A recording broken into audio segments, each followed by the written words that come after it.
Oh, I left the drink card up on the screen. Oh, let me get rid of that real fast. Okay. Holy Happy Hour, Batman. It is Monday, August 9th, 2021. This is Holy Happy Hour, Batman. I am Father Ben. I am an Episcopal priest and co-founder of the All Ports Open Network. And on this show, Holy Happy Hour, Batman, I talk to heroes of the gaming and geek world about life, faith, spirituality, game design, game theory, new RPGs that are coming out, all sorts of things. Basically, whatever. We cover everything here at the Holy Happy Hour. And I'm really excited because for a couple of reasons. First of all, this is our first show at our new time slot. So we have moved from Fridays at 5:30 p.m. Eastern Time to Mondays at 7:30 p.m. Eastern Time as part of our block schedule for the All Ports Open Network. We've got this show at 7:30, and we're going to roll on into and hopefully raid on into Branching Paths with Kimber and Josh, which is another great show. That's on the All Ports Open Twitch channel at twitch.tv/allportsopen, where old school gamer Josh takes new school video gamer Kimber through classic RPGs. Right now they're working through Maniac Mansion, which is really fun, and so that's at 9 p.m. Eastern Time. And this show we're going to try to raid on over into that one in just a little bit here. So I'm excited about this new time slot. I'm also just excited because we have such a great guest tonight. We have joining us Sean Reynolds, who is a I don't even know how to say this, a renowned RPG designer. I was just talking backstage, so to speak, with him about the influence that stuff he's worked on has had over my life as a TTRPG player. We'll talk about that a little bit on the show. So he's been around for a long time, designing products like the Monster Manual and the Forgotten Realms Campaign Guide in 3rd edition.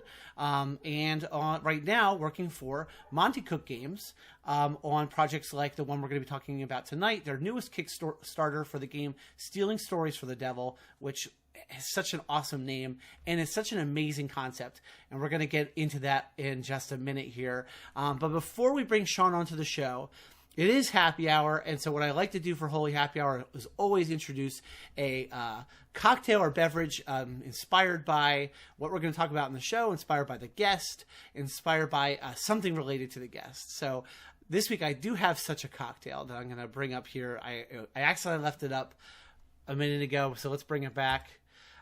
So I created this cocktail called The Devil Made Me Do It. Now, I'm going to make it a little bigger, as always, so that you can read it, because the size it's at now, you probably can't.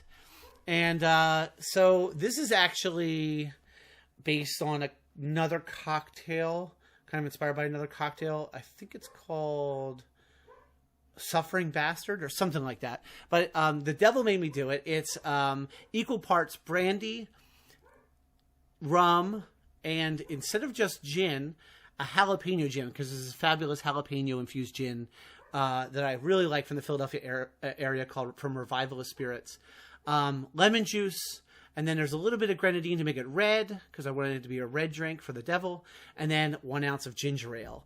And you kind of combine everything except for the ginger ale in a shaker glass. You shake it all up, make it nice and cold with ice, and you pour it out over ice, and you top it off with that 1 ounce of ginger ale. If you don't have a jalapeno infused gin, you can make it spicy by adding like cayenne pepper or something like that instead, and just go with classic gin. But that's the cocktail for this week. The Devil Made Me Do It. So I'll share that on our Discord afterward, on Twitter and things like that afterward, in case you want to give it a try at home.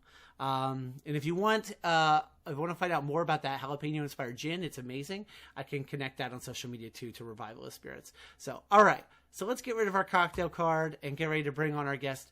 Like I said, we have joining us from Monte Cooke Games this week. I'm super excited to have Sean Reynolds joining us. So let's go ahead and, through the power of the internet and Twitch, bring Sean on. Sean Reynolds, welcome to Holy Happy Hour, Batman. Thank you for being here. Thanks for having me here. Absolutely. So I'm really excited to talk about this game. I've got like a personal little story about it that I'll just indulge myself in sharing in a moment. But I want to talk about you also. So I guess there's a couple different ways you could jump into this. I guess I'll start by talking about the game, because that is really why you're here.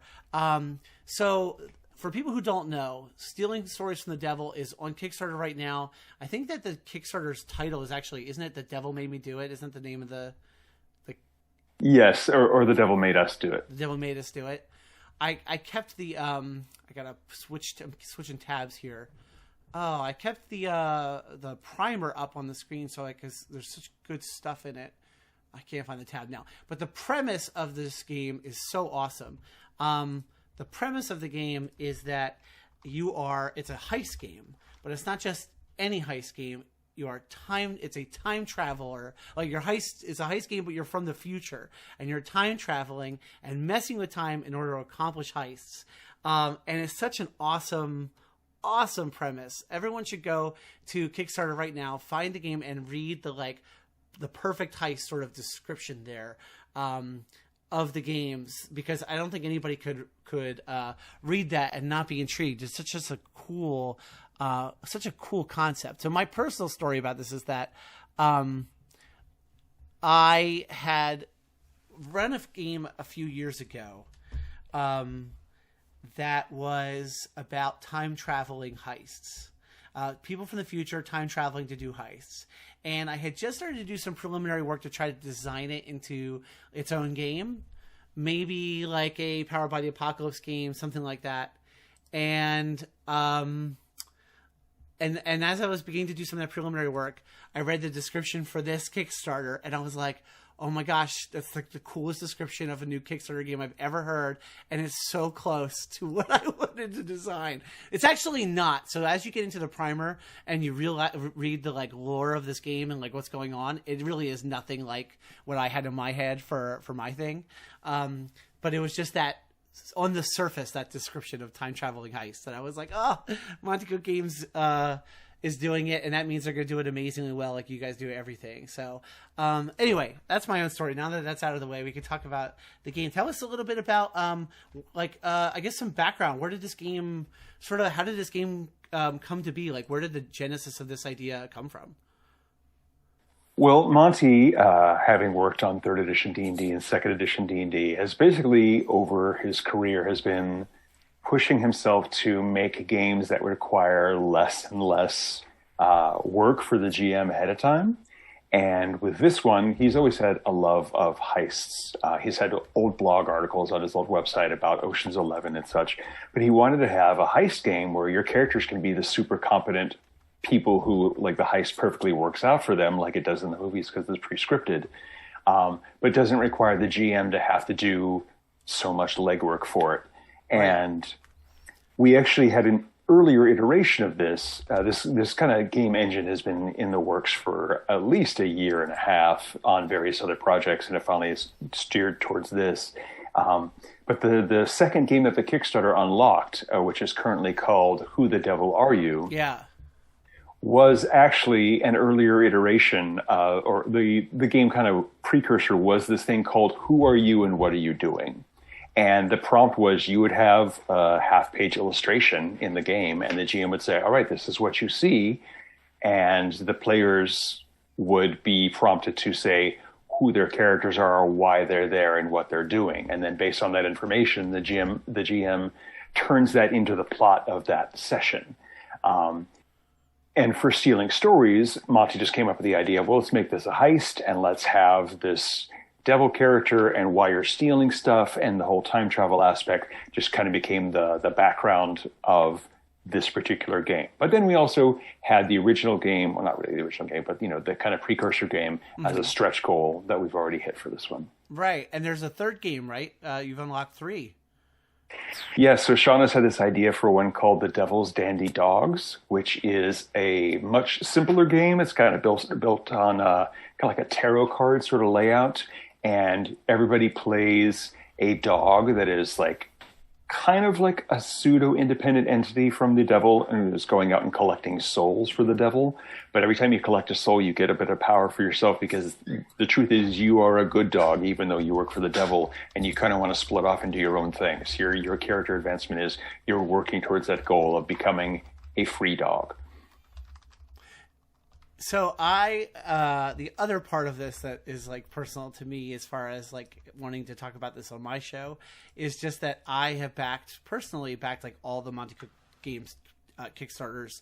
I think I've backed all of them since. I think I've consistently backed them all just because I'm a fan, right? And I love the stuff since the Best Game Ever Kickstarter, and so like out of personal habit, I do that, right? And then there was at some point when I was like reading about this, it was, you know, after it had been successfully funded, after I had backed, and it might have been, I don't remember what it was specifically that triggered, but I suddenly realized, like, wait a second, the devil is in the title of this, and clearly there is some devil character involved in this game at some point, and then I realized, like, oh, that's definitely enough of a reason to try to have someone from the team come on this show to talk about it. But like, it's funny because I didn't think about that at first. I thought about it much like after, you know, because my first thought is just, oh great, another Monte Cooke game. I'm really excited about it. I'm excited about backing it. The Kickstarters are the best. Always the best stretch goals. Always the best unlocks. Like that's why I'm just a fan of it. I'm just a fan of the Kickstarters that your company does. I'm a fan of like the quality of everything you end up getting. That's not an exaggeration at all. Trust me, for people watching, I in no way am gaining anything by promoting this. I'm a legit huge fan of the stuff that Monte Cooke Games releases. So tell me about the devil in this game. Like, is there like, did that come from something? Was it just an idea? And I have got a lot of questions about the devil.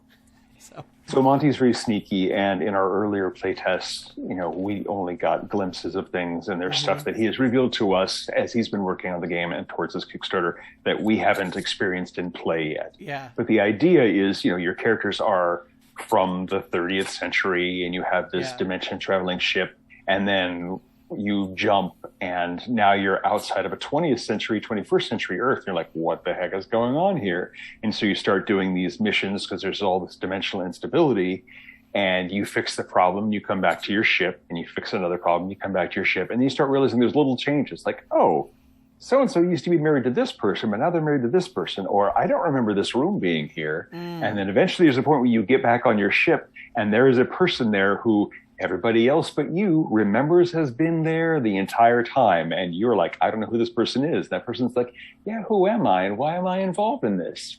Perhaps my name's in the title of the game. Wow, that's really cool. So there is a sort of devil character involved in the story that PCs end up interacting with and meeting, and is a part of the overarching plot. Yes. And again, I haven't gotten to that point in the games that we've run so far, but, you know, Monte has spilled the beans to us so that we can, you know, talk about it a bit.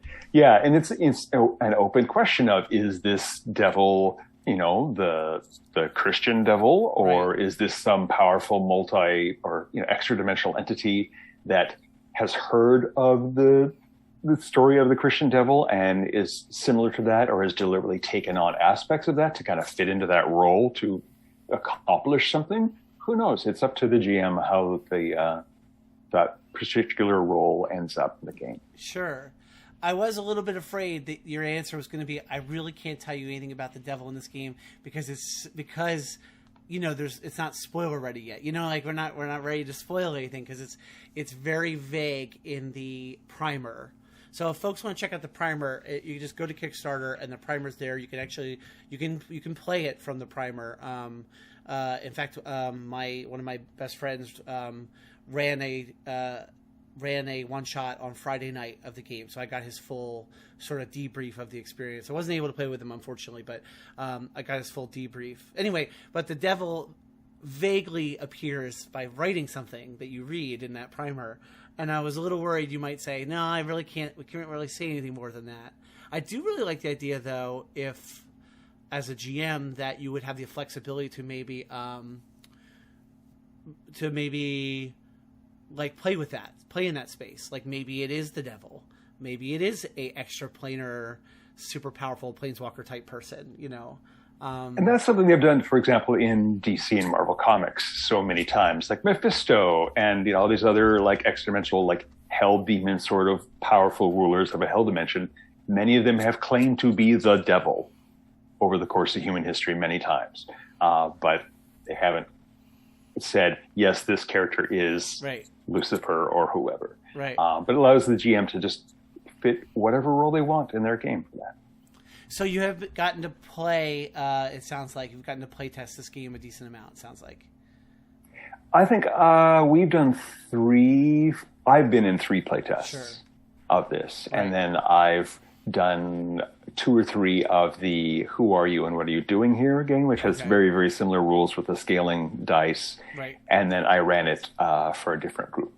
Yeah. So can you tell us a little bit like what the game feels like to play? Like what is it like as a player?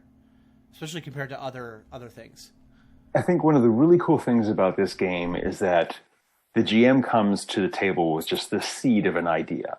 And the players are the ones who help fill in all of the details. I love that. Like in the one that I ran, like for the guys at the Sci-Fi Unlimited stream, I said, all right, the premise is you need to be stealing something from a cruise ship. And the weird thing that's happening, that's because reality is breaking down. So this zone of improbability is causing duplicates of people, doppelgangers of people. And it's not necessarily like, oh, there's literally a clone of me, but there's someone who looks like me or someone who looks like you. And so that is what I came to the table with. And the Sci-Fi Unlimited guys are like, oh, okay, so it's a booze cruise. And it's a fraternity group that does this every year, and they have this big Halloween bash, and it's a costume bash. And so they just start adding all these elements to it. And so every time they would throw out something, I would have the opportunity of like adding a twist to it. Like, oh, well, we just need to get this one mug. I'm like, yes, but it's the captain's mug. That's the key object. Oh, well, we're going to pretend to be members of this fraternity. It's like, oh, but they're used to rival fraternities coming in and crashing and messing with their parties, so they're going to have security. And so there's just this really fun back and forth, how we spend 20 minutes just setting the parameters of the game. And then the GM says, all right, I'm going to take a 5-minute break just to think out some details based on what we all discussed. Gives everybody time to get a snack or a drink. And then you come back and you play. And it's just so fun to play through something that... I mean, my style as a GM is very improv anyway. I'm kind of just like, I have a couple ideas and the players are going to run around and do what they want. This game and this setting is meant exactly for that sort of play style. And it's just really, really fun to build something that I didn't know where it was going to go. And the players have a general idea too, but they also don't know all the details. And it's not in the primer, but the game has a 3-act structure, and there are cards that you get that are like plot twist cards or useful element cards. Yeah. And there are cards that when you play them, like triggers, all right, now we're in Act 2, now we're in Act 3, and the scales are higher and this and that. So it lets you do some really neat things narratively, like, oh, there's a major plot twist that you didn't realize as the start of Part 3 that makes everything more exciting and more dangerous. It's a really fun system, but it's also so simple because you're literally you're rolling one die, and how difficult something is and your skill scales up whether you're using a D4, 6, 8, 10, 12, or 20. Yeah. Yeah. I love the same thing about it, about being able to come to the table as a GM with very little sort of advanced prep. That's certainly my GM style also. I have concepts rolling around in my head. I am not like the crunchy, I'm going to determine all this stuff in advance sort of person. And actually, to be honest with you, I mean, my personal GM style is really like feeding off the players. It's like wanting to know like what's interesting to them. Like what do they think is cool? So building that into the design right out the gate, that it's like listening, like literally listening to them, having them put in input, having them help design the sessions is such a cool concept to me. I both think it's like a really neat way to design, but I also just appreciate it as a GM that especially with life the way it is now, I don't feel like I don't have time to do all that prep anymore anyway. So I think there's an aspect of it too that maybe the timing for a game like this is really smart. Yeah, that's part of it too. Like we have this, I mean, to make, I can't remember the right analogy for it, but like we're making the best of a bad situation and saying, oh yeah, when you've got COVID, got vaccinations, and we can't necessarily meet up, but we can have a fun little Zoom game and just play for 2 hours with not a lot of prep, and there you go. One thing I really like about the cooperative aspect of building the scenario is that I don't have to know everything about what everybody's character can do. So if, Chris's character is really good at sneaking and climbing, and that's their favorite thing, they can say, oh, there's a secret hatch at the top of the building that my character can climb up to and get down, because they want to have the opportunity to go, I'm good at sneaking and climbing, I'm going to show off. Or if the character is really good at being, a persuasive talker sort of character, like, oh, there's a security guard, but they're really friendly, and if you chat them up, then it's pretty easy to get past them. So that means that they give themselves the opportunity for their characters to shine during the adventure, which is great. That is really cool. I don't want to neglect, by the way, to say hello to Spig Cypher Unlimited in the chat, and said, hey, that's us before about, the game you ran, and it was a total blast, and said, I love how much input the players have in the narrative.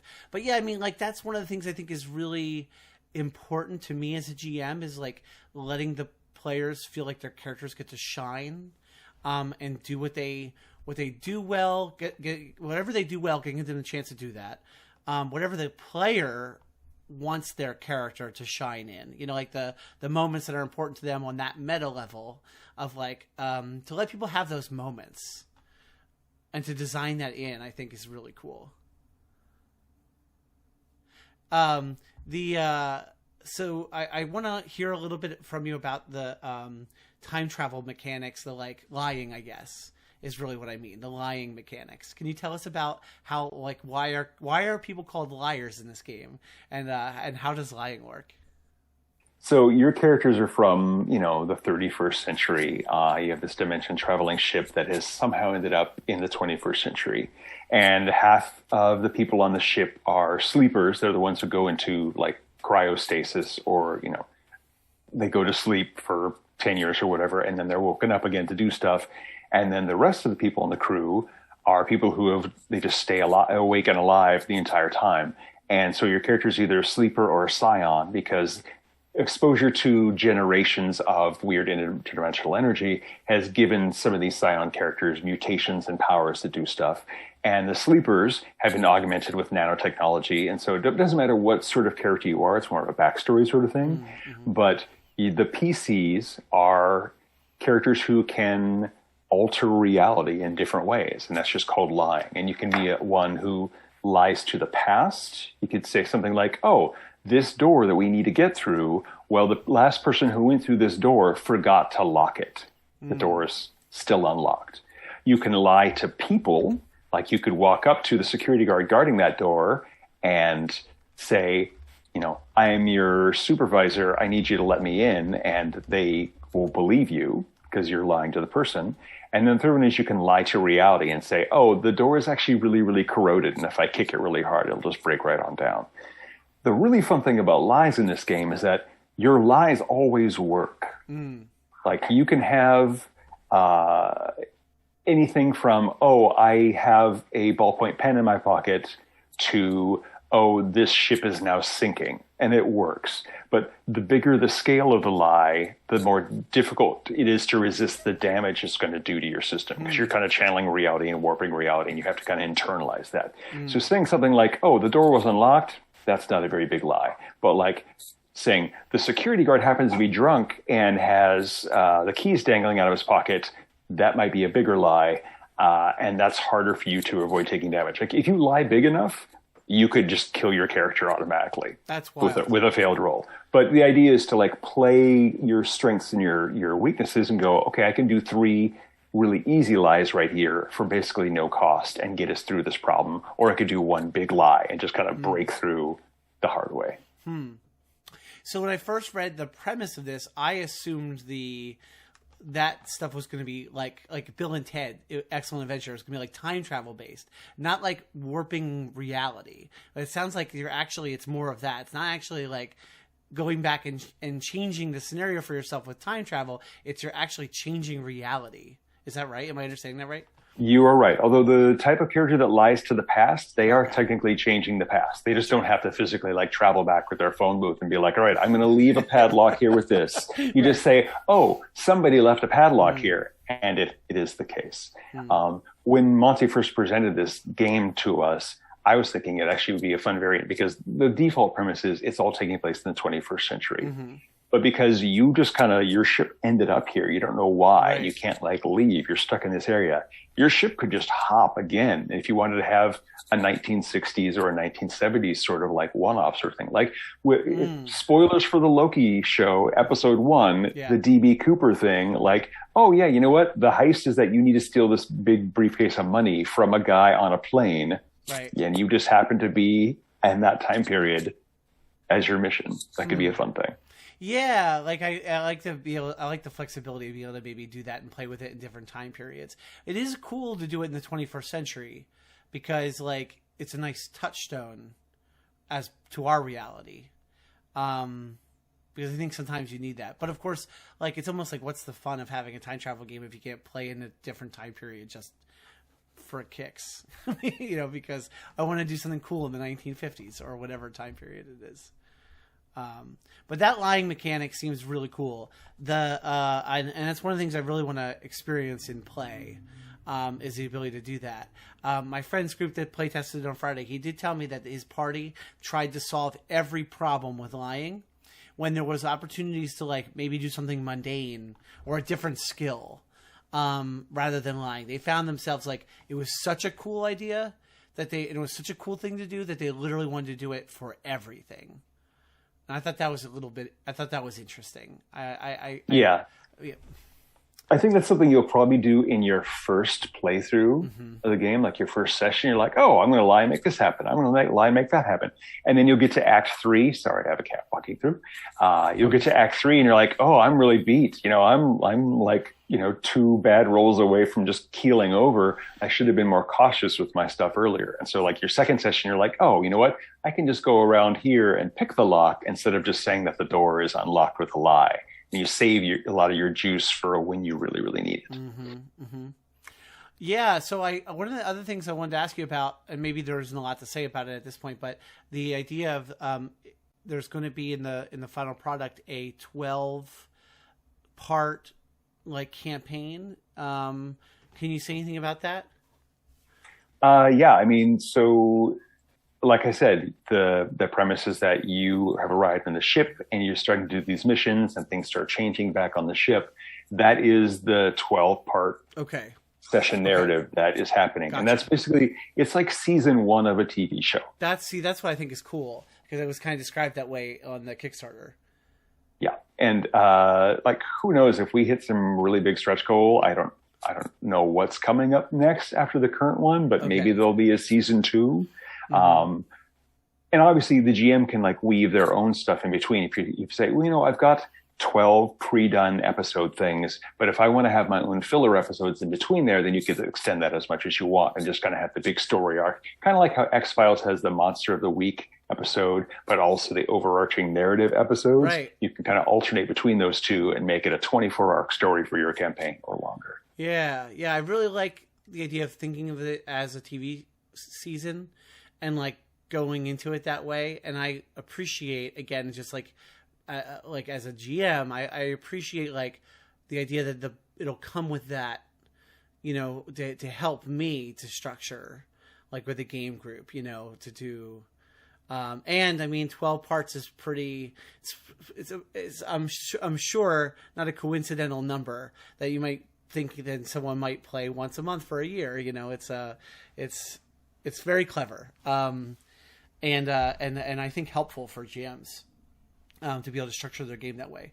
But as someone who does a lot of actual play stuff, I already think of what I do a lot of times with running games in terms of seasons, because I'm thinking of it as a creative product I'm making like for an audience. So it's for me a natural fit to think, oh, okay, well, I can do this in my home game group too. Because we think that way as people who receive entertainment and participate in entertainment, because we've been programmed by TV, I think, to think that way. And Monty is very genre savvy, and Yeah. like, he looks at other sorts of media. And another book that we just finished designing a couple months ago, and it's now about to head into layout, is Claim the Sky, our superhero book. Yeah. And when we were running our playtests of that, Monty encouraged us to think in terms of panels and pages Yeah. for scenes of action that are happening. Like, oh, so in this panel, you're like jumping off and holding on this way, and in this panel, you're doing this. And so this is just another aspect of that. Whether you think of it as a heist movie or a heist TV show, you're going to have that 3-act structure, and you're going to have the little pause built in, which you could consider a commercial break to give people like a moment to recharge and like get that emotional beat after something kind of cliffhangery or exciting happens. So yeah, he's done his homework. Yeah, yeah. So one of the things I also really like about the different games, and I kind of got a feel for this reading the primer too, is that the games are all cipher system.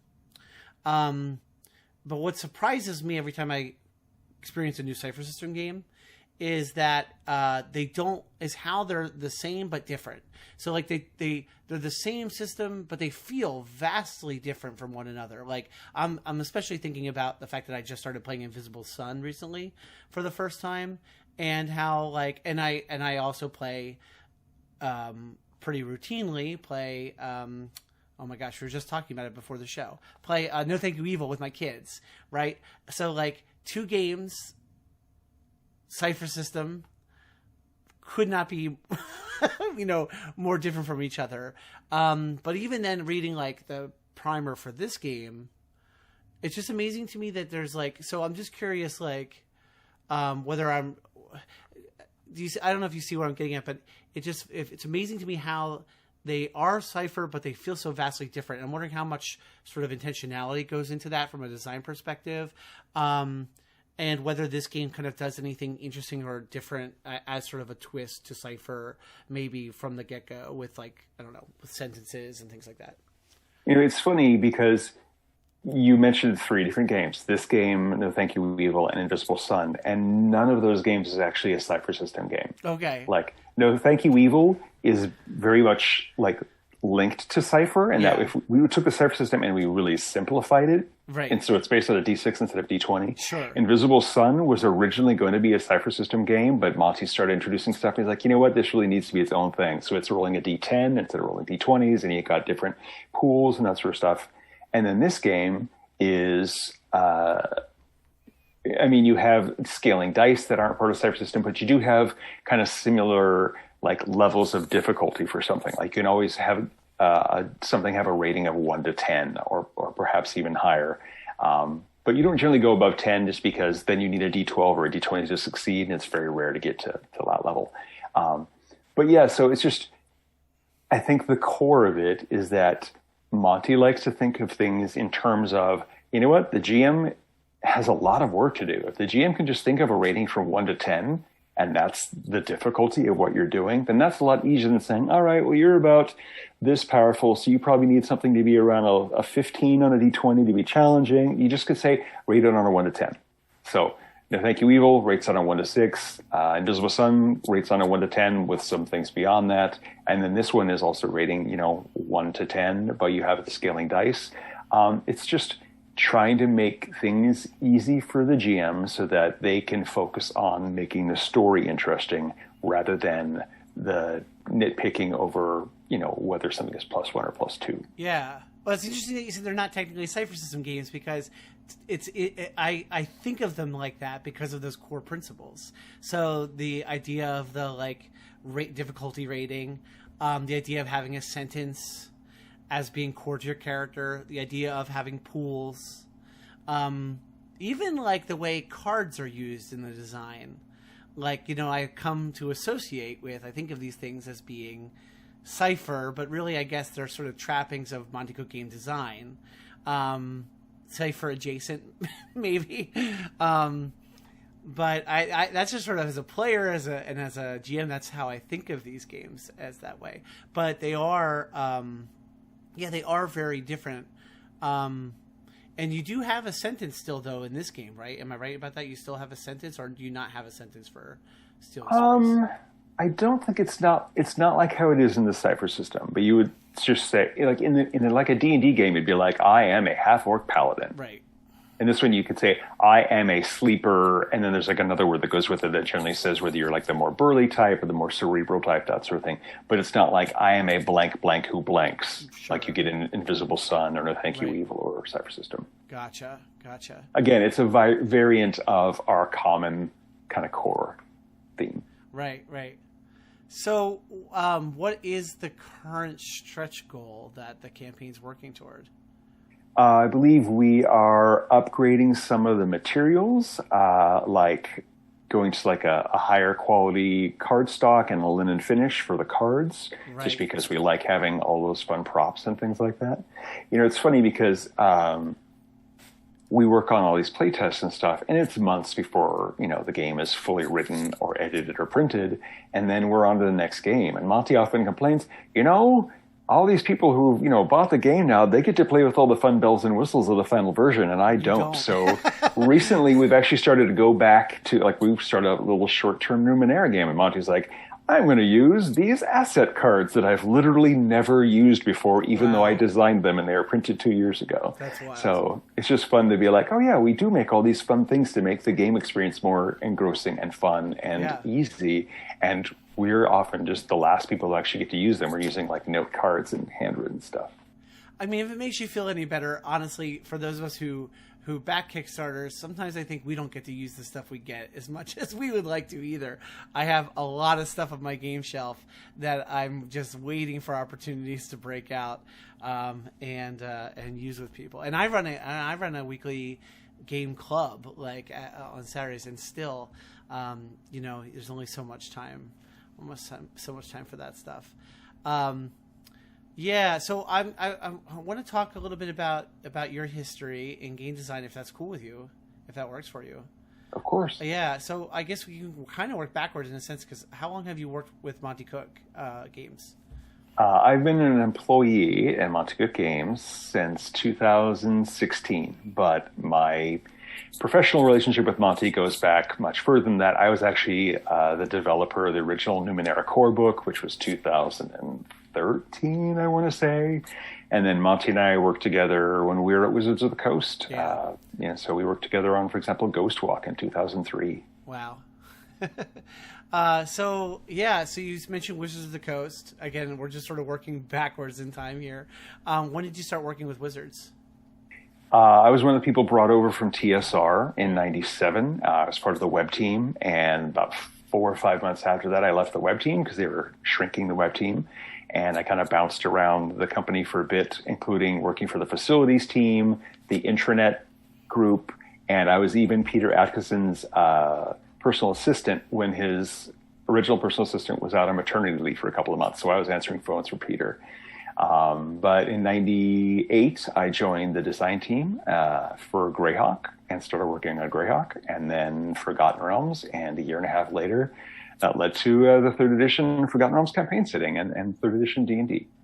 Yeah, so you were there during the transition from 2nd to 3rd edition, right?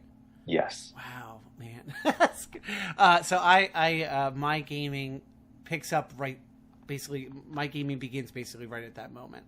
Like, I started playing Dungeons and Dragons right at the cusp of when 3rd edition started. So all of those 3rd edition books are like the first books I cracked open, you know. That monster manual was my first monster manual. And like I said before, the Forgotten Realms campaign guide, it's just like, that book is still a book I will use if I'm running in the Forgotten Realms as my main book. Not that I haven't jumped to different time periods, you know, different periods, they've fast forwarded the history of Forgotten Realms and all that. But to me, there is no more like quintessential world book, I think, than that 3rd edition. It's just so dense and full of lore, and like, oh man, you could pick a spot in it in the geography of Forgotten Realms and just like go deep and play in that area forever. Like, and you do so for like, I don't know, dozens and dozens and dozens of locations. Yeah, that was actually one of our design principles, and I think it's really awesome that you picked up on that, and I'm very flattered. But one of our core ideas was, we wanted GMs to just be able to pick any country or region in the Forgotten Realms and say, oh, I could run a campaign here. I have enough information to start running a campaign here. Because in previous iterations, you'd be like, well, the focus is on Waterdeep and the Dales and Cormyr. We're like, let's focus on everything and just cram everything in there. Yeah. So yeah, still very, very proud of that book. It won an Origins Award for Best RPG Product of the Year. Yeah, very proud of that. Yeah, I mean, that's the thing that's amazing about it, though, is that you all pulled it off. Because I think that's one of those things that could feel like it could so easily not like miss the mark, right? It could so easily be a product where you're like, this is too ambitious, like, or we tried to just cram we lost the forest for the trees, or vice versa. Whereas that book doesn't make either mistake. It really its scale is huge, but it's also usable. I don't know. It's just like it walks that line. So I don't know. It must have been It must have been something working on that book. Yeah, I think it really helped that we just had such an interesting grouping of the 4 designers. Because one, you have Ed Greenwood, who is, the creator of the Forgotten Realms. And so you need his input. And so he's able to provide you pages of backstory for every tree and blade of grass. Skip Williams coming over from the D&D 3rd edition design team and be like, well, this is how D&D has to work. And so this is what it has to do in this game. And then there's me saying, well, I came here from Greyhawk. I'm going to do some crazy, weird stuff. And we're going to go on these crazy tangents. And Skip would be like, well, I guess we could do that. And then the 4th is Rob Hainso, who was a new hire for Wizards of the Coast. And he had all these crazy, I've been doing indie stuff. And just threw all that in there. Rob went on he wrote 13th Age with Jonathan Tweet. And so he's just this really creative guy. And I think all 4 of us just kind of were like, a very powerful 4-cylinder engine just working well in sync to just do what we wanted to do. I don't think there was any significant disagreement for anything that we were writing in there. There's a couple minor things here and there, like what the Ghostwise halflings were going to be able to do. But so much of that was just like, yes, let's do that. Perfect. That's cool. Man, that's so cool. Sorry, I'm personally geeking out on it because it's such a interesting history for, I don't know. It's been so long since then, right? It's been 20 years exactly. Oh my gosh, it's crazy. And for me, it's exactly the course of my the distance between that and now is the distance between me starting the hobby and now. And that I get it. You're young. But so that's the thing, though. I'm not that young anymore, right? So I think that's part of it is I'm feeling I'm in a generation of there's more than one newer generation, multiple newer generations younger than me in the hobby now. And I can see it in the fact that it's that 3rd edition sort of era of D&D that influenced me and a lot of other people who started playing when I did in my generation. Which is very different from the design principles of the sort of design now, newer game designers, younger game designers. It's just a different sort of world. And honestly, I have also moved on from where I started, as a gamer. So I have a lot of nostalgia for 3rd edition D&D. But I am not the kind of person that clings to the nostalgia. I would rather play newer games that are coming out that are new and exciting and giving me different experiences.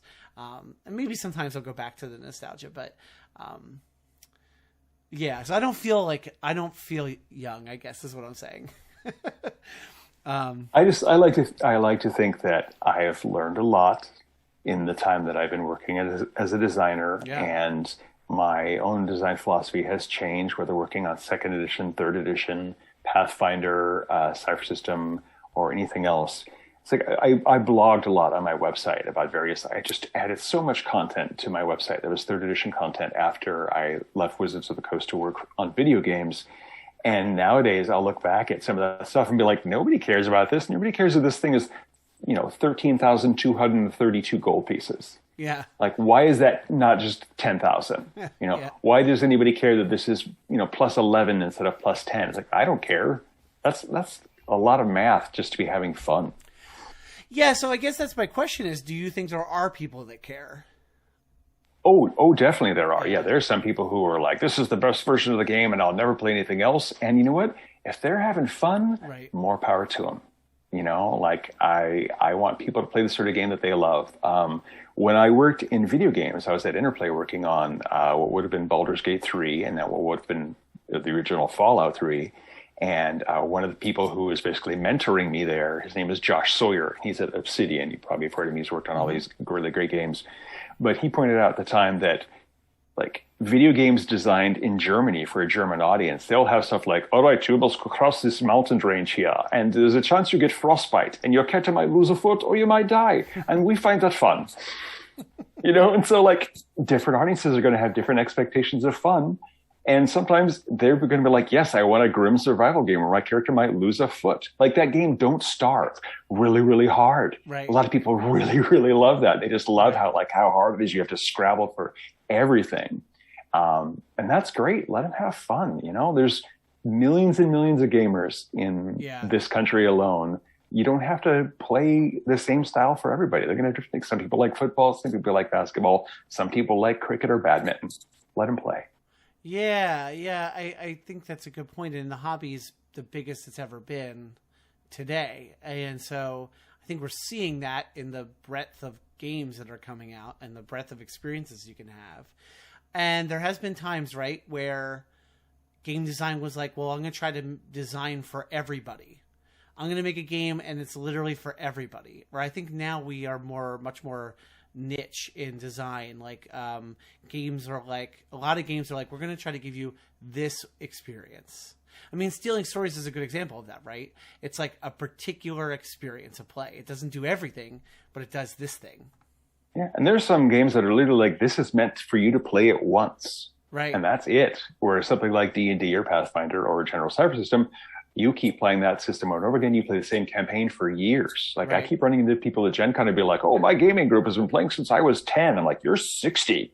How have you had 50 years of saving with the same gaming group? Like I've moved all over the country. So my group's always like, you know, break apart. But it's just like, wow. By the way, I want to apologize for my bad German accent, but most of my accents are bad. I've kind of joked that one of these days I just need to make a wheel of bad accents that I could spin every time I do a stream, and just that'll be the bad accent I do for the entire stream. Yeah, just who am I going to offend today? Let me spin the wheel and just see what comes up. So you mentioned the video game thing, so you almost threw me. I almost want to. So working for Interplay must have been really interesting, but it's I didn't know that about you till I was doing research for this interview, and I was like, there was going to be an original Fallout 3. I didn't even know that. Yeah, I don't necessarily want us to get lost in the weeds on that, but that's fascinating to me. The short form of that is Interplay was having problems. And the license to make D&D stuff had been sold to a rival company, had been sold to Atari. And so Interplay was working on Baldur's Gate 3, and then there was a snafu in the licensing, and suddenly the Atari was like, you can't make D&D games anymore. And we're like, I guess we can't make this Baldur's Gate 3 game. Well, the next game we were going to make was Fallout 3. So we started working on that, took the tech, made a tech demo, worked on it for 6 months, and said, all right, here's, the tech demo. And the executive says, looks great, but we're having financial problems. We're going to lay off one of the teams, and we're friends with people on this team, not your team. So your team's going to get laid off. So that's what happened to Fallout 3, which, not Obsidian, Black Isle was the development in-house group. They gave code names to all their unannounced games. So the Fallout game was called Van Buren. Oh, okay. If you Google Van Buren or Fallout Van Buren, you can download the tech demo. It got leaked to the fan base. But yeah, so that was the Fallout 3. So when they later sold it to Bethesda and made Fallout 3 and Fallout 4 and all that stuff, I'm like, that's not my Fallout 3. The one I worked on was this. Yeah. But yeah. Well, and I am a fan of those Bethesda Fallout games, but I'm also a huge fan of Fallout 1 and 2. So like the idea that we were close to a Fallout 3 in the tradition of Fallout 1 and 2 is like one of those, like, I want to pull my hair out. Same thing with Baldur's. I feel that way about Baldur's Gate 3 too, where it's like, those games are so good. Like those are exactly sequels I wanted. the fact that they didn't happen and they were so close to happening, it's like, I don't know. There's lots of stories like that in the video game industry, right? Of like almost was kind of games. Yeah. And to be fair, like there have been other D&D and Fallout games that have come out that are really, really fun and great. It's just me, you know, like I grew up playing video games. I love video games. And I was like, oh, I get to work on video games. And none of the video games that I worked on ever happened. So it's like, oh, this is so sad. Yeah, oh, that is a bummer, especially with Fallout. Being able to have the chance to work on a Fallout game. So, how did you get into like? What's your origin story for tabletop RPGs? How did you get into playing TTRPGs? I was 9, and I went to there was a program through my school called College for Kids, where gifted kids could go to a nearby community college and take classes, and I took a class on astronomy, and I took a class on Dungeons and Dragons. Really? And so this college professor was running a game of D&D for about 20 different people, and I played that for 6 weeks, and then I went home and I said, Mom, can I get the D&D set? And she got me the D&D set, and I started playing D&D with my cousin. Can you, which version of D&D was this? This was the magenta box set of Basic D&D, the Tom Moldvay edition. Wow. You don't still have that, do you? Do you still have your... No, I lent it to a girl I was dating at college, and then we broke up, and she moved to South Carolina, and so I don't know where it is now. Hi, Bobby Joe. Hope you are doing well. Oh, man. That's what you never let... Never lend your RPG stuff to a girlfriend that you might break up with. It was my own fault. It was my action there, so I totally deserve that. You know, it's actually funny because when I started playing AD&D, and I had all my AD&D books, and like I filled in like the stats for the artifacts and relics, and I colored in a bunch of the pictures, and then in junior high school, like my gaming group just became a bunch of jerks, and I'm like, I don't want to play D&D anymore. Like all people who game are jerks, and I didn't play for a year and a half, and then my friend Jason introduced me to a different gaming group, and I started playing again, but I had like sold off all of my original sets of books, and so I had to rebuy all these things. So somewhere out there is a set of D&D books that were mine when I was like 10 to 14 years old. And like, it's got my, you know, my teen signature in them and my hand colored things. And so somebody out there is like, who is this guy? Idiot. Well, the reality is that's probably sitting on someone's shelf somewhere, right? It's weird to think about that. I don't even know where all my 3rd edition books are. I might know. But yeah, it's amazing. Yeah, it's amazing how you collect this stuff and then it just sits and maybe you buy it again. And but did you? I bet you never thought. Did you ever think for a second you'd end up working in the industry? That's when you were, you know. No. Yeah, I mean, late in high school, I decided I was going to be a chemistry major and I was going to be a chemistry teacher. That's what I went to college for, and I have a degree in chemistry, and I worked on getting teacher certification. And then I took a hard left turn and started working at TSR. And teenage me would never, ever believe that I would be, you know, have all these D&D credits, work with people like Jeff Grubb and Roger Moore and Ed Greenwood. And like, I know Bob Salvatore and like all these people who like, I grew up playing D&D of their books. I had books with their names on them. And now like they're the old guard of the industry that I'm in. It's wild. Yeah, I can only imagine. Well, yeah. And to think about sorry, I'm not trying to, I just was going to say, now it's 20 years later. I'm not trying to make you feel old. I feel bad saying that, but it is 20 years later, right? Or, you know, at least 20 years later. Now, so that must feel also strange, but from a different perspective, right? Like the old guard is not the same old guard anymore. Yeah, when I was at Paizo, I started to think of in terms of generations of people in the RPG industry. So you originally got like Gary Gygax, and then you've got the people who came after him, like Liz Danforth and Matt Forbeck and Roger Moore and Jeff Grubb and Ed Greenwood. And then there's the generation which is like Monte Cooke and Ed Stark and Rich Baker. And then you have like my generation. And then you've got some of the Paizo people who are like James Jacobs and Wes Schneider and like the next generation after that. And now we're probably on the generation after that, whether it's, you know, it's a vague 5 to 10 years sort of thing. But there are people in the industry now who were not yet born when I started working in the industry. and they are producing some amazing, amazing stuff. Yeah. What's it like to sort of work, I guess, with some of the people in that? I mean, because I know at Monte Cooke you probably had opportunities to work with a wide diversity of those generations, sort of the designers. Is that what is that like to work as across generations like that in design? I mean, it's fun because people have different perspectives on how a game should play or how a game should work. Like one of the things that I did at Interplay was I was kind of on both sides of you're translating a tabletop role-playing game to a video game story.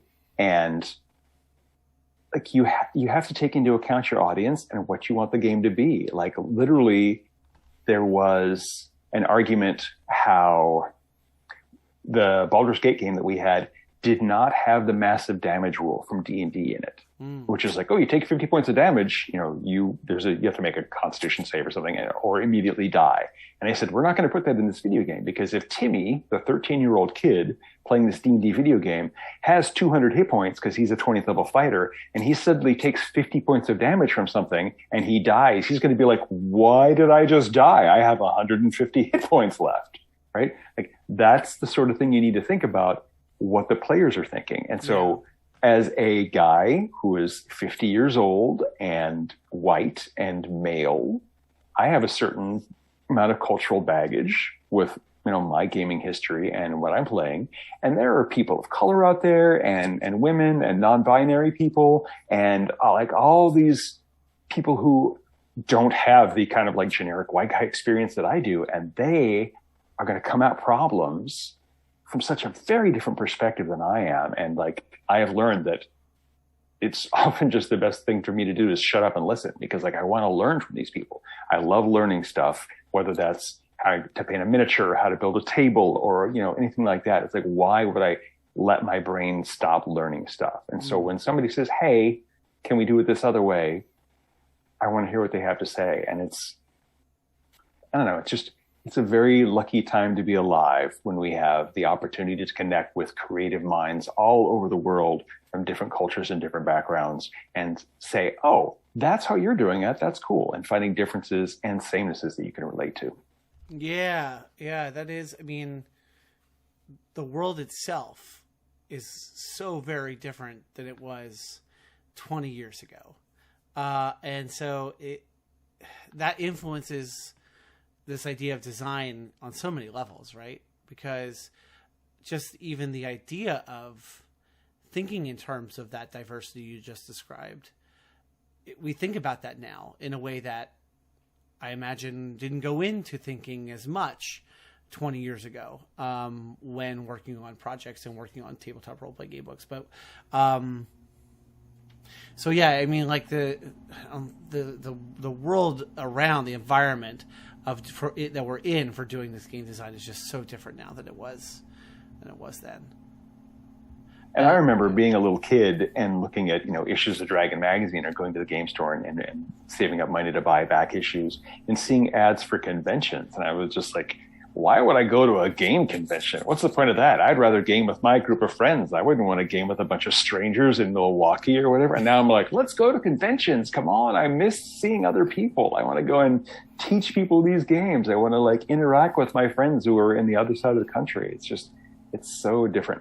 Got to keep your mind open to new things. Especially now when, if you're anything like me, I'm dying to get back to conventions and things like that.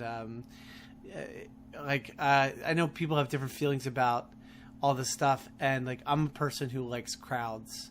I like being in crowds. I like being around other people. I like, I just really enjoy that. I like being in a big group of people, especially when they all love the same things. So that's what a con is all about, right?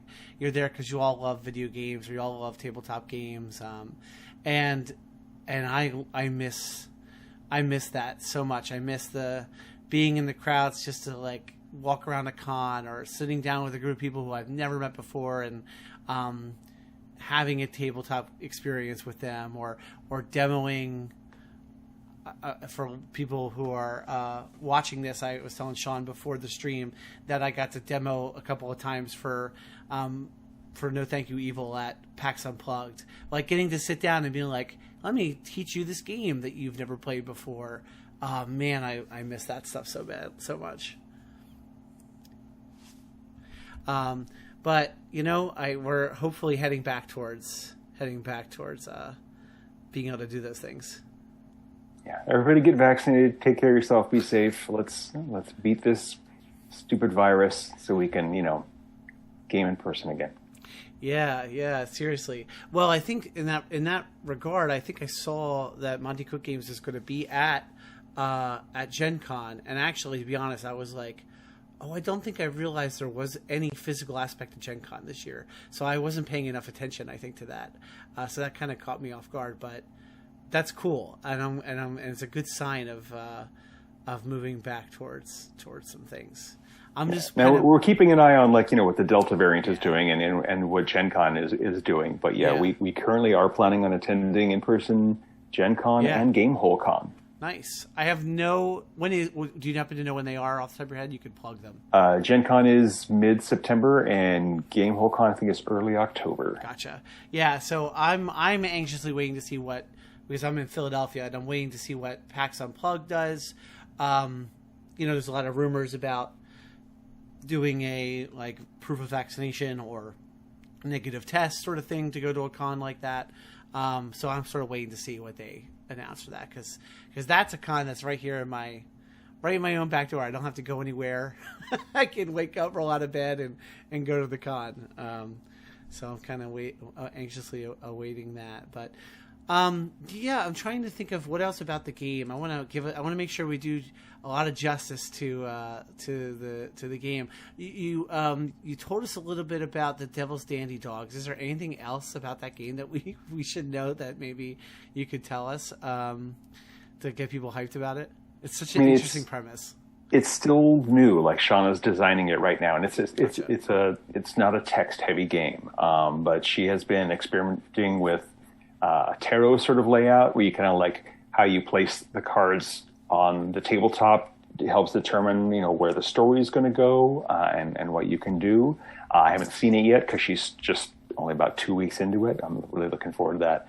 But I mean, it's about dogs, and dogs are fun. And oddly enough, it's actually not like a pun sort of game. Shauna loves puns, and she's deliberately going and avoiding making puns for stuff. So I'm like, wow, this is new territory for you, Shauna.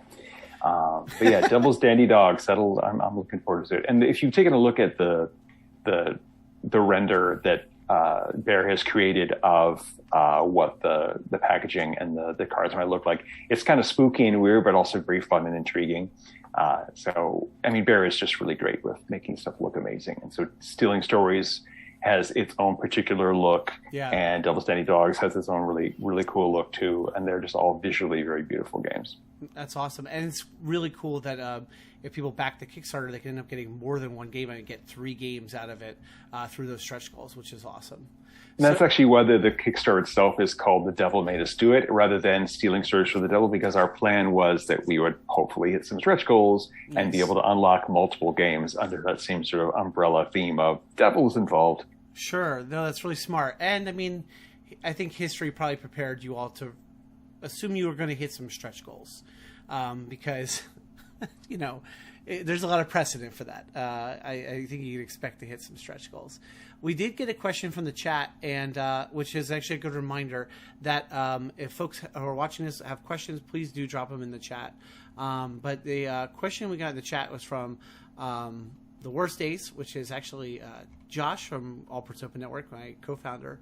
And I'm trying to, hold on, I guess we'll just switch screens so I can read it properly. He says, if someone has never played a Monte Cooke game, what would draw them to this, I guess, being Stealing Stories? Well, the people at MCG have a very similar idea of what sort of games that we like to play. And we make games like that. And our passion for the game and for that sort of fun experience, I like to say it shows in the material that we produce, whether that's the art or the graphic design or how we present information to you. I have fun running our games, and I have fun playing our games, and I've run and played our games at conventions and for friends and for strangers. We do have a couple of free things on our website, like Ashes of the Sea, which is the free Quick Start Numenera adventure by me, actually. We have the Cypher System Rules Primer, which is just the basics of how to play the Cypher System. They're very easy systems to learn. They're very easy systems to play. They're really easy systems to run. My girlfriend is not a gamer at all. She had not played any role-playing game, and I started out running a Numenera group with her in it, and now we've switched over to Ptolus, and she's having a great time. Like, she's still kind of a reserved, sort of quiet character, but she knows when it's time to punch stuff, she can step up and punch the crap out of things. But to super summarize, the answer is we like games to be fun. We want games to be kind of dynamic and flexible, and we enable players to do that. We enable GMs to do that. And I like to think that you can see that in the play when you experience it. Mm. Yeah.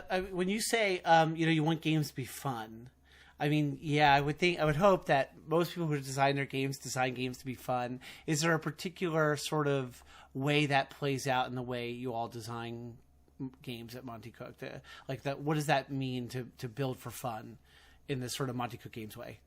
Well, I mean, we've all played games that have a lot of math and a lot of secondary stats and a lot of fiddly numbers and stuff. And while, like, I have played that and I have run that a lot, like, I have a background in 3rd edition D&D and Pathfinder, nowadays I would much rather play something and run something that's a lot simpler, so I can just say, yes, this is the number you need to roll, and good. And then we can kind of narratively talk about the consequences of that, whether that's a hit or a miss.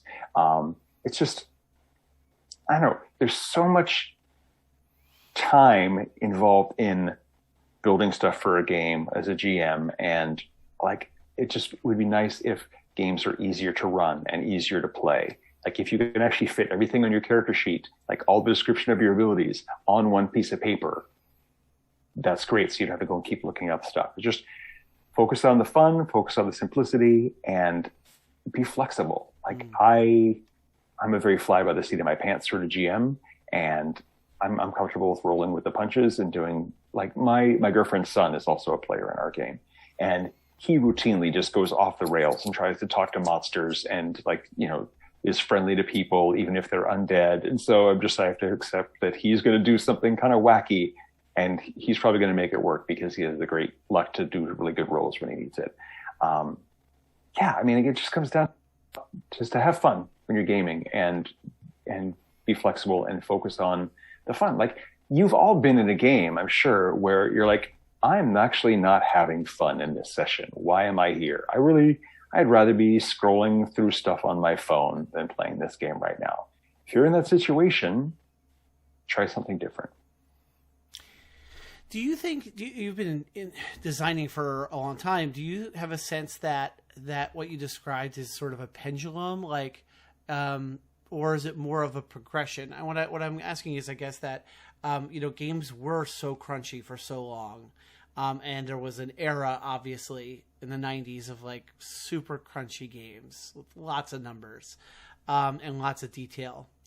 And now there's definitely a movement to, in games that are being designed now, definitely, like, there's such an emphasis on sit down and play, not having to spend a ton of time being able to fit everything for your character on one sheet, like you said.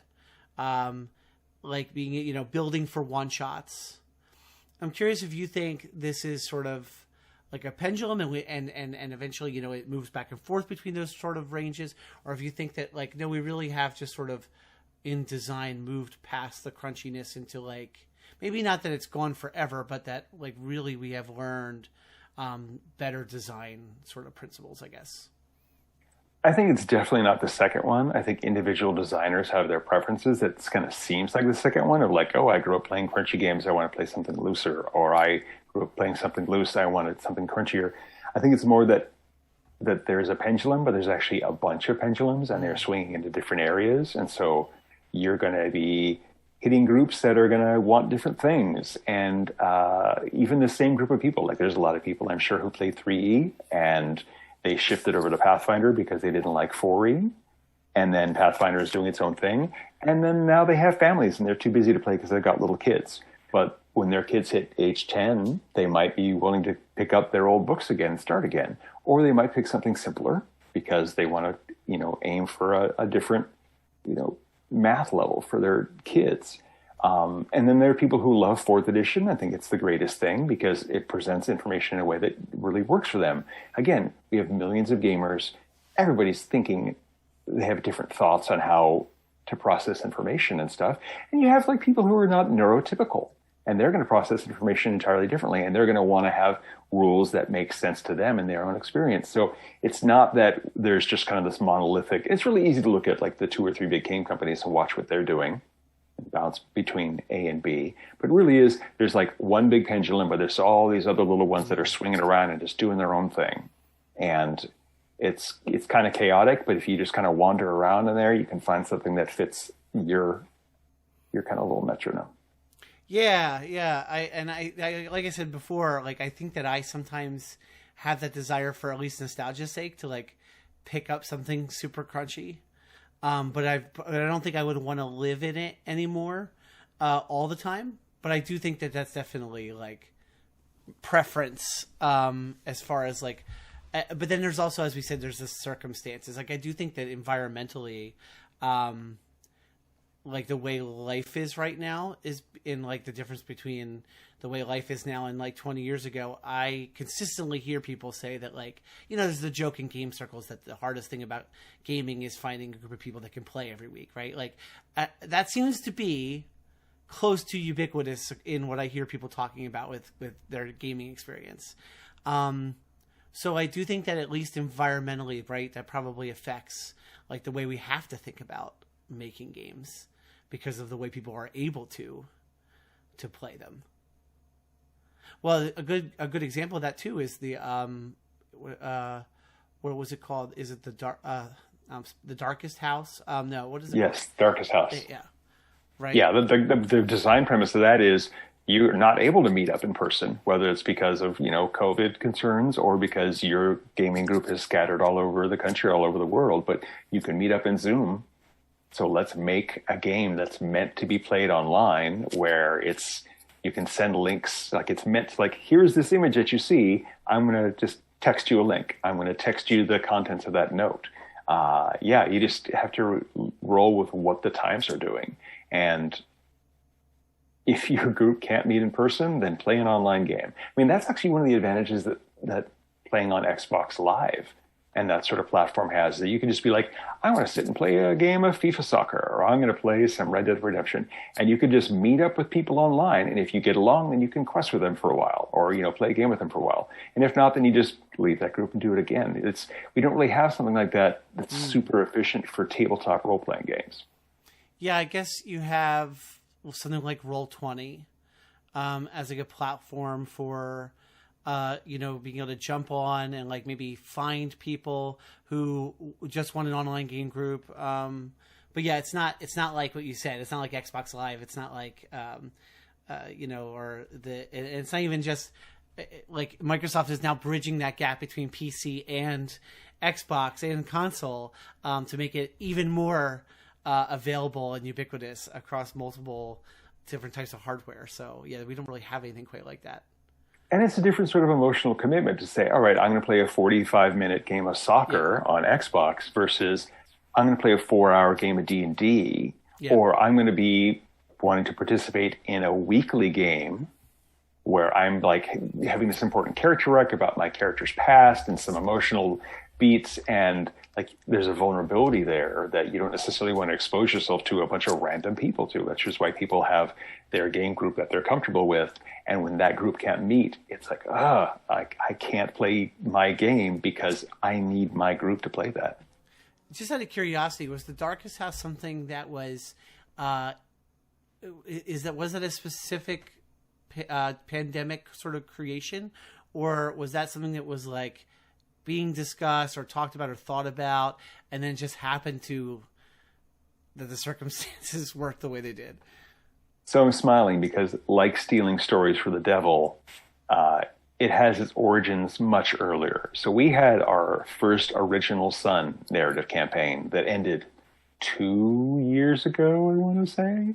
And like we went into the Darkest House as part of that campaign narrative. Oh, wow.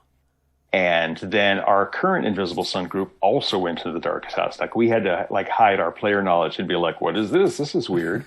And meanwhile, the players are like, "Oh God, we're doing the this is so scary," because we know what's coming.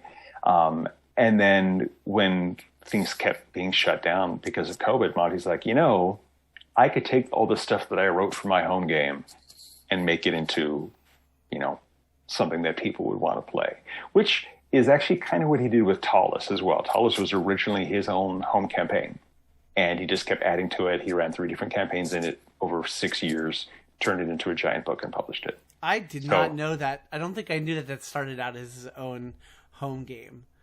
Speaking of a deep and crunchy sort of product, that's about as deep as it gets, right? Ptolus was the first 3rd edition campaign setting. It was the first, it was literally Monte saying, all right, we have these 3rd edition rules. We've decided they're stable. This is not a playtest. This is my home game. And here's the premise. There's a city, da-da-da-da-da. That was Ptolus. And that was people, it was me, Bruce Cordell, right, Chris Perkins, and, 5 other people split over a couple of different game groups, playing Ptolus every single week. Wow, that's that's incredible. That's amazing. Oh my gosh. Wow. And so similarly, I didn't know that the Darkest House started as the home game group and then became a product, but that's really cool. Sorry, you blew my mind with that Ptolus story, because talk about an epic home game, to like an epic group of people to play in a home game with. That's nuts. So do you have any of the Ptolus books, either the original or the new ones? The new stuff, yeah. Okay, so in any of the Ptolus books, you can find 2 groups. One of them is the Company of the Black Lantern, and the other one is the Rune Wardens. The Company of the Black Lantern is Monte's original Wednesday group, and the Rune Wardens is Monte's original Monday group. Wow. So which of those 2 groups were you in? I was mostly in the Rune Wardens, but I was in the Wednesday group a little bit. Okay, so the answer is both. That's pretty awesome. That's amazing. Oh man, that's really cool. Stuff like that is so freaking awesome. To get to include in the published product, to get to include the tidbits from the original around the table thing. There's really nothing. There's nothing much more like. I was going to say D&D than that, but that's not exactly right. It's really TTRPGs in general, but that feeling of this was important history to me and my game group and my friends, that was important to us, and then the way it can kind of bleed over into the stories. They become pass-on stories that you pass along to other people. Maybe not usually on this scale that you're talking about, but there's something about the nature of what makes TTRPGs fun that I think ties into that. Yeah, I think that that's really cool. I'm just curious if there is any other questions from the chat. We can sort of bounce them around. Yes, exactly. Go ahead and type them in. Like you said, the Kickstarter's live. The next stretch goal, I think, is 240K. It's sitting at 236,800 now, with three days to go. So if folks are thinking about backing, definitely it's the time to get over that last stretch goal. I know I'm hoping, because I backed it, so I want the higher quality materials for everything. So I'm hoping it gets there. We've also joked that if we hit 500K, which probably isn't going to happen, but everybody gets a duck. A duck? Yeah, a duck. There's kind of a running joke at MCG that I steal ducks from the park, and I've got a bunch of ducks here at my house now. So yeah, if we hit 500K, then apparently I have to steal a whole lot of ducks for people. Is it stealing ducks for the devils then, in that case? That should be a little separate game that we publish. Yeah, that'll just be a little kind of card box that I put on the duck. Burp. And I send it to your house. Can I just ask, how does one start getting a reputation for stealing ducks? I'm just curious. So there is like, I think it's a Tumblr quote of, and it became a meme of, they don't tell you this, but the ducks at the park, they're just free. You can just take them home. I've got like 30 ducks at my house now. And I said that once, and nobody else at MCG had heard the meme that it was from. And so they just assumed it was me. And it just kind of grew and grew and grew until finally someone's like, wait, that's a meme. But now, stealing ducks from the park is just a thing. So whenever I'm at a park, I take a photo of ducks, and people are like, add that to Sean's tally. He's got, more ducks. Oh man, that's funny. So and if you hit 250, well, luckily for you, I shouldn't say that because luckily for you, it doesn't look like it's going to get there, right? But then you won't be on the pressure to steal a bunch of ducks. But I don't know, It could. I mean, who knows what'll happen the next 3 days? So, yeah, because Kickstarters do the tip at the end, so it'll be interesting to see where we go with the last 3 days. We end on Friday. On Friday? I believe it's Friday. Yeah. Generally, we end on a Friday. Okay, I was gonna say you might be stuck trying to go out and get a bunch of ducks for people. I don't know. There's already how many stretch goals have already been unlocked? 1, 2, 3, 4, 5, 6, 7, 8. That's wild. That's wild. So yeah, hopefully 2 new games and a bunch of upgrades. Yeah, 2 full games is awesome. I guess we could have talked about some pledge levels. We only have the last couple minutes here, but I'm just curious if are there any pledge levels worth showing people? I think it's the $70 pledge level. The Devil May Care is that the one? Oh, maybe no. I'm misreading. I was gonna say one of them is like all of the stretch goals. Maybe that's the next one above that. Friend of the Devil. I don't know. We generally do have a get everything backer level. And actually, when we announced the Devil's Dandy Dogs, we also added several new pledge levels because some people might just want that. And so you can pledge for that. I think we added an all digital level. Like we try to accommodate what people want. Yeah. For this. Yeah, there's lots of options. So if people want just the other games that are unlocked, they can back at a level that gets them those. That's really cool. Yeah. And of course, remember that, you could pledge now and you can adjust your pledge between now and the last day. If there's something that you decide you want, that you really were looking for, a narrow margin away, and you could be the one who puts us over that edge. You could be the hero. Yeah. Be the one that puts you over the edge. Exactly. So you heard it here, folks. You can be the hero. You can be the one that puts it over the edge. Go to Kickstarter right now. I did link the Kickstarter into the chat a little bit ago.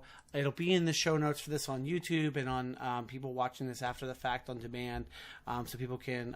But you can also just Google search for Stealing Stories for the Devil or for The Devil Made Us Do It Kickstarter and easily find it that way.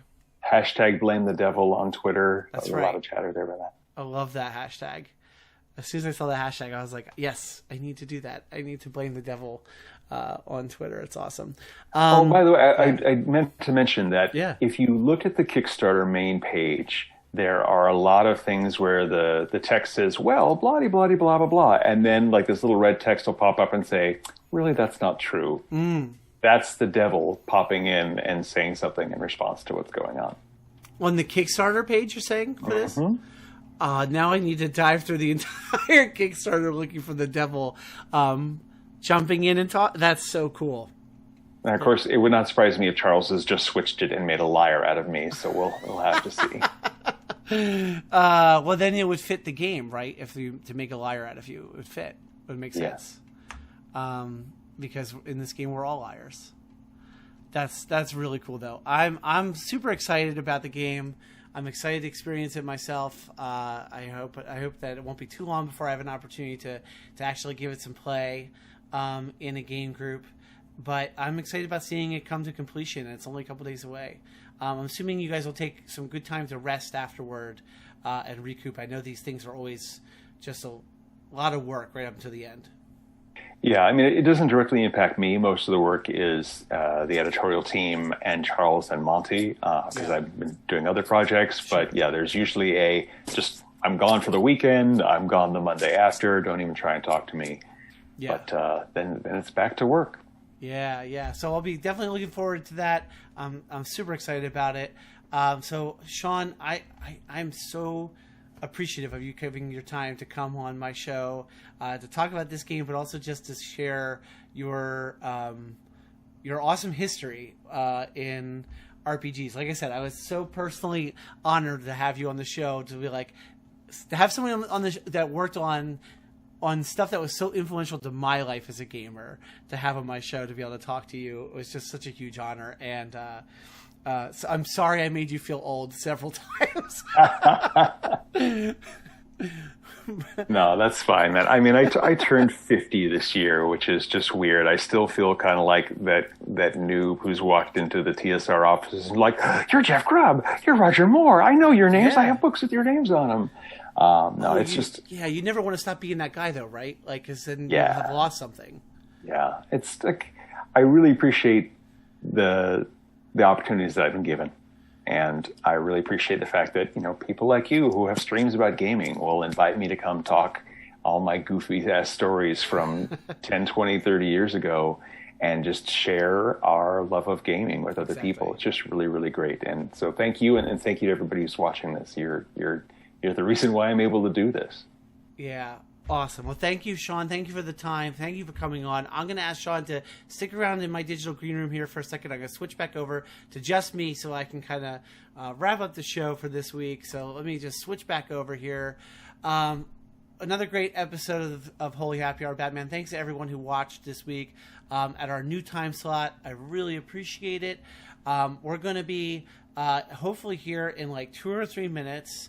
I'm going to kind of do a little bit of housekeeping, and then I'm going to raid on over into the stream for branching paths. So on our new Monday time block, we've got this show at 7:30 p.m. and then it immediately goes into branching paths, which is at twitch.tv/allportsopen. In that show, Josh and Kimber are playing classic.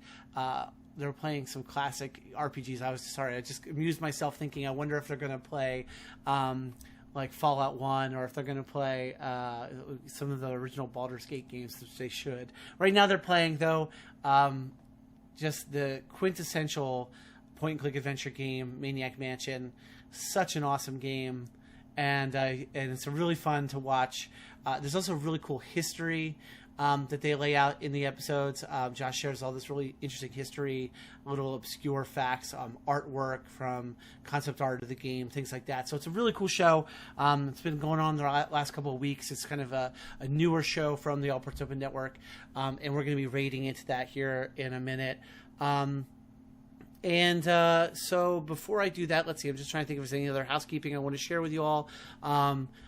One of my shows, Delinquent Comics, which is a Masks Actual Play RPG, has a very special episode today. It dropped into podcast feeds. It's a Between the Panels, our first ever special episode we did, where James D'Amato, president of the One Shot Network, the host of One Shot and Campaign Pod, he joined the cast of Delinquent Comics to go over his new book, to use his new book, The Ultimate Game Master World Building Guide, to do some world building exercises with our group. And we created a mega corporation that's going to be really important in our next arc. It's called the Vega Corporation. We had a lot of fun. We laughed a lot. It's a great episode. That dropped into the feed for Delinquent Comics today as kind of a bonus episode. And then next Monday, the 16th, will be Vega Rising Issue 1, from Delinquent Comics, and so you're going to want to subscribe now to that. And then let's see, this week we have that special episode, and then I will be not streaming again until Thursday, but this Thursday night at 9 p.m. at the All Ports Open Twitch channel, I will be a part of the No Avatars Allowed podcast, which we stream live our recording session on Twitch Thursdays at 9 p.m. and we're going to be talking about, I actually don't remember what we're talking about this week, but something video game related this Thursday there at All Ports Open. So that's sort of what I'm doing this week. here on Twitch and what's going on with Allports Open. Go to allportsopen.com for to watch this video on demand anytime. Every episode of Holy Happy Hour Batman is up on allportsopen.com, and you can find it on the Allports Open YouTube channel with all of the great guests we've had here on the show. So I'm going to see if it's possible for me. I've never raided, so I'm going to give this a shot. I don't even know for sure that they're live over there yet, and this is all new to me. So I'm gonna try. We're gonna try to raid together, folks. Let's see if we can get this to work. It's not showing it up as an option right yet, so I wonder if they didn't start there. I tried to stall as long as I could to try to drop over to the raid over there.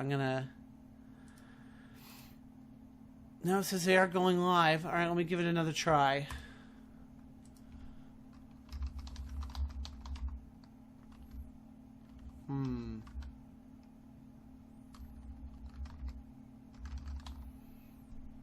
Okay. So this is what always happens. Whenever there's something new, you're working the kinks out. There's always going to be a little bit of an adjustment. Let's see if they're live over there. And then we can go ahead and raid into them. It looks like they're not quite live yet. Oh, nope, they just went live. Perfect. All right, I'm going to raid us over then if it lets me. All right, let's give this a shot. Thanks again, everyone, for watching. No, it's still not letting me. Ugh. I might not be able to get it to work. I appreciate you all hanging. If anyone's hanging around, I appreciate you letting me try to do this. Because this is my first time doing it, but it's not working. Well, what I'll do is I'll throw up the... I just got the notification that they're live. I'm going to throw up the thanks for watching screen. I'm going to give it one or two more tries. I don't want to hold Sean up any longer in my digital green room. So I'm going to throw up my thanks for watching sign, and then I'll try to raid us over. So thanks again, everyone, for watching Holy Happy Hour Batman. Enjoy your night.